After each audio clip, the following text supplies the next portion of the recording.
Hello, I'm Barry Sauer, and I'll be introducing a graphical approach to making IP subnetting easier. IP subnetting is a critical subject for thoroughly understanding any IP network. However, it can be difficult to understand.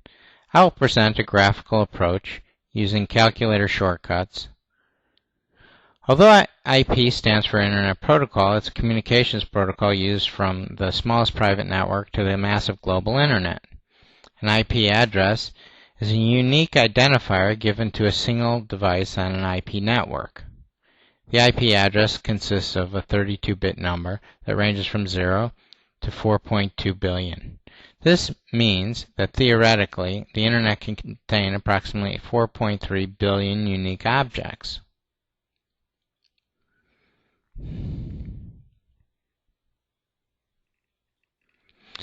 But to make such a large address block easier to handle, it was chopped up into 4 8-bit octet numbers separated by a period. Instead of 32 binary base 2 digits, which would be too long to read, it's converted to 4 base 256 digits, octets made up from numbers ranging from 0 to 255.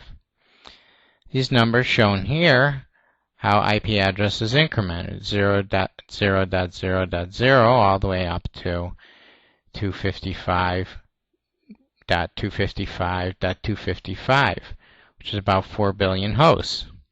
The word subnet is short for subnetwork, a smaller network within a larger one. The smallest subnet that has no more subdivisions within it is considered a single broadcast domain, which directly correlates to a single LAN or local area network subnet on an Ethernet switch. The broadcast domain serves an important function because it is where devices on the network communicate directly with each other's MAC addresses, which don't route across multiple subnets, let alone the entire Internet. MAC addresses communications are limited to smaller networks because they rely on Address Resolution Protocol, ARP, broadcasting to find their way around, and broadcasting can be scaled only so much before the amount of broadcast traffic brings the entire network down with sheer broadcast noise.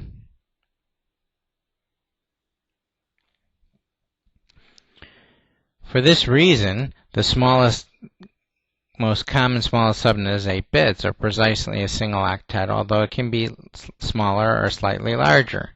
Subnets have a beginning and an ending, and the beginning number is always even, and the ending number is always odd. The beginning number is the network ID, and the ending number is the broadcast ID.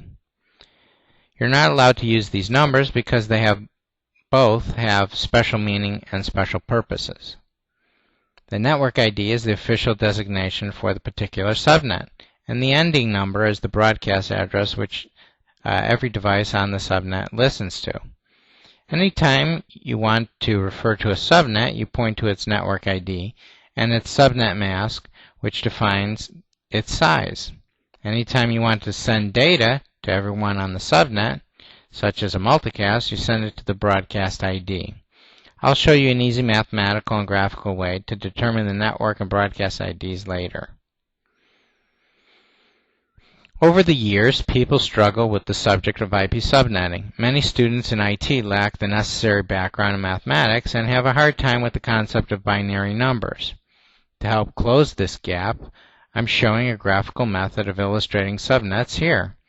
In this example, we're looking at a range of IP addresses from 10.0.0.0 up to 10.0.32.0.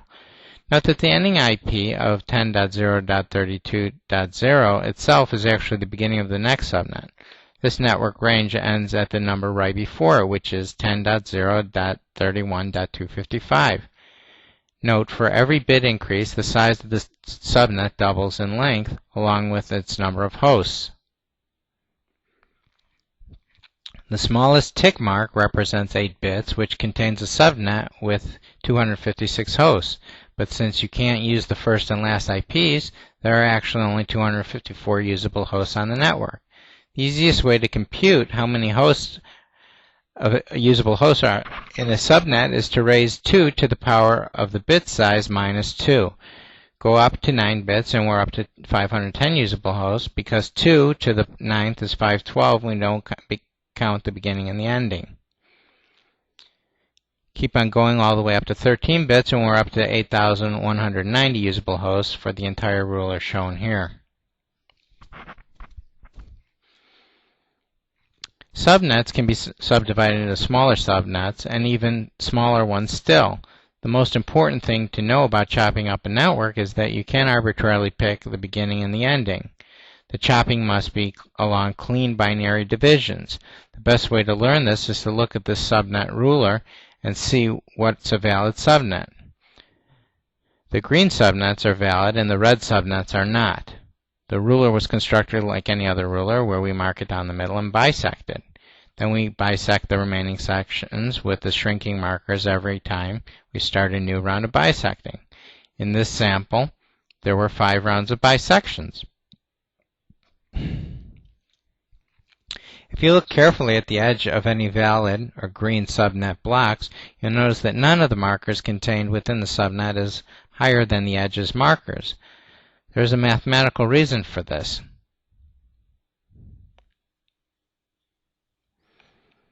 The subnet mask plays a crucial role in defining the size of a subnet. Take a look at this subnet mask quick reference guide here. Notice that the pattern and pay special attention to the numbers in red. Whenever you are dealing with subnets, it will come in handy to remember 8 special numbers that reoccur when dealing with these subnet masks. They are 255, 254, 252, 248, 240, and 224, 192, and 128. You'll see these numbers over and over again in IP networking, and memorizing them will make your networking life easier. Included here are 3 class sizes. You'll see the first 2 classes with host bit length from 0 to 16 most often. It's common for DSL and T1 IP blocks to be in the 0 to 8-bit range. Private networks typically work in the 8 to 24-bit range. Note how the binary mask has all those zeros growing from right to left. The subnet mask in binary form always has all ones to the left and all zeros to the right. The number of zeros is identical to the subnet length. Shown here is only the portion of the binary subnet in the octet that's interesting, since all octets to the right consist of zeros and all octets to the left consist of ones. So if we look at the subnet mask, where the subnet length is 11 bits long, the full binary subnet mask is a whole bunch of ones to the left and then 11 zeros to the right. As you can see under this mascot tag, that the subnet mask transitions from 1 to 0 in the 3rd octet.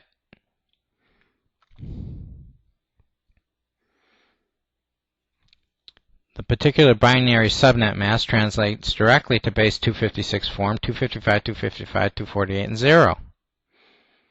The subnet mask not only determines the size of the subnet, but it can also pinpoint to where the endpoints on the subnet are if you're given any IP address within the subnet. The reason it's called a subnet mask is that literally masks out the host bits and leaves only the network ID that begins the subnet. Once you know the beginning of the subnet and how big it is, you can determine the end of the subnet and which of the broadcast ID. To calculate the broadcast ID, you simply take an IP address within the subnet and run the AND operator on the subnet mask. Let's